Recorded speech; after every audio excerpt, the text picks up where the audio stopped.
Hey everybody, Johnny Megan here. Good afternoon, greetings. It is now 2:04. We are empty and headed for Troy, Ohio. And that load delivers to Manchester, Pennsylvania. Troy, Ohio is 130 miles from here.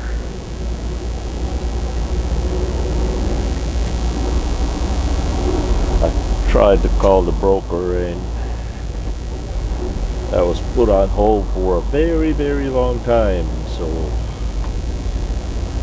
yeah, I figured I'll call back.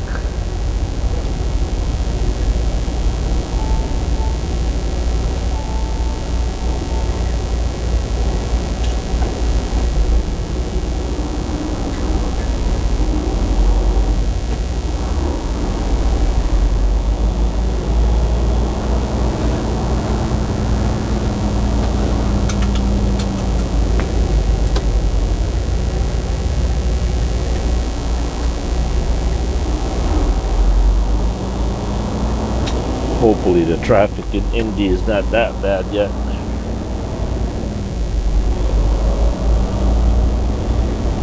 Okay, very interesting topic today. One of you asked what the purpose of life is. Well, you asked me, so I will tell you. That's a very easy question, which is almost impossible to do. Here's my take on that. Well, it's not really my take, but to Christians and believers of Christ, that's a very easy question.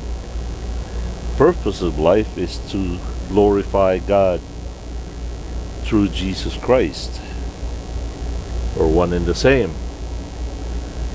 And which is, well, it's impossible to glorify God. It's possible to make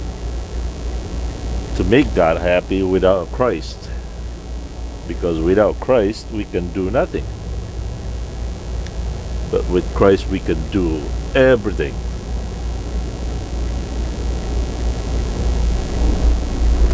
Now, how do you glorify God? By obeying His commandments, by learning about Him, by learning of His mercies and His grace, by learning what He loves and what He hates. And how do we do that? Well, it kind of ripples to many things. One of the ways that we can glorify God is, as I said, to learn from Him and to teach others about Him. And by loving those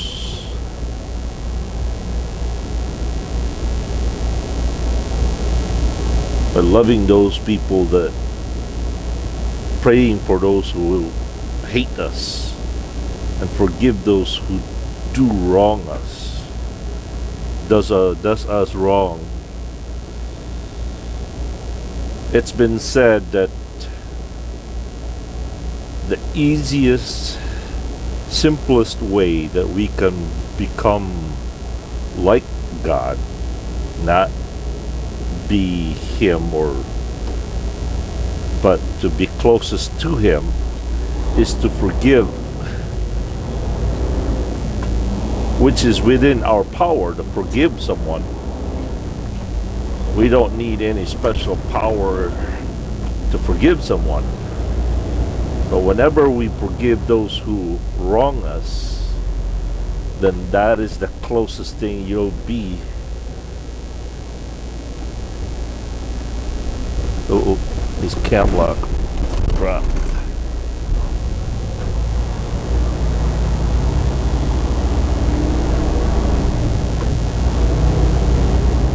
There are many teachings that the Bible says, but one of those that is really important and really just, what would be the word?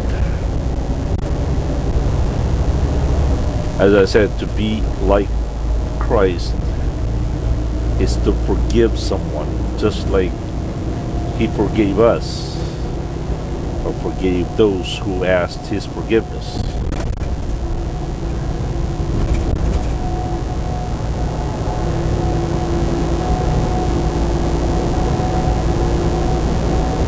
The purpose of life is also to,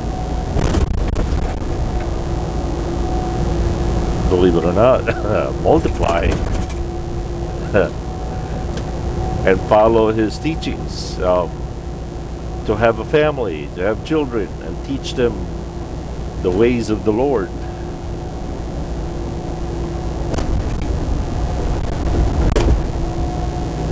To be happy within his ways.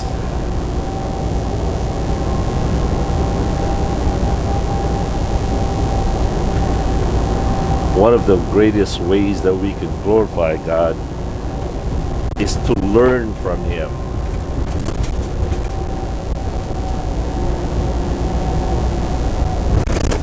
The best way to glorify God is to learn from him, not to sing to him. You can sing all you want, but if you don't know him, how can you sing to him the song that will honor his name and make him happy?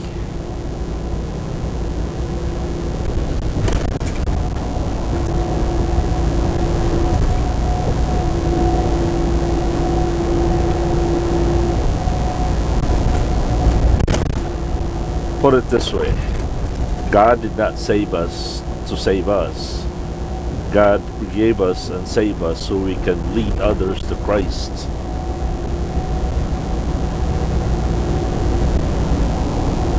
So we can spread the word, not just because God needs us. He certainly don't need me. But he forgave me because, well, he died for me. But not just because he died for the sins of the world, that doesn't mean that you are saved. You have to, it's kind of like this. Let's just say you're dying of cancer. God created a cure. You're on your deathbed, and the cure is in the injection right next to you on your bed or your nightstand. All you got to do is you're gonna have to grab that injection and inject it to you, because all that injection right next to you, it ain't gonna help you. Even though the gift is right there, you gotta grab it. Now I could use that same analogy by saying this: people don't send people to hell, we send ourselves to hell. Because it's the same analogy. If that person refused to take that injection and that cure, and he died, did he die of cancer or did he die of stupidity, in unbelief?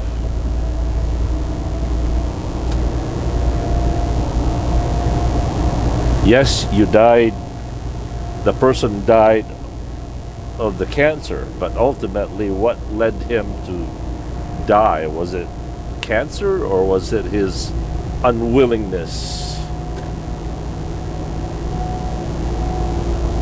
to take the cure? And the same matter,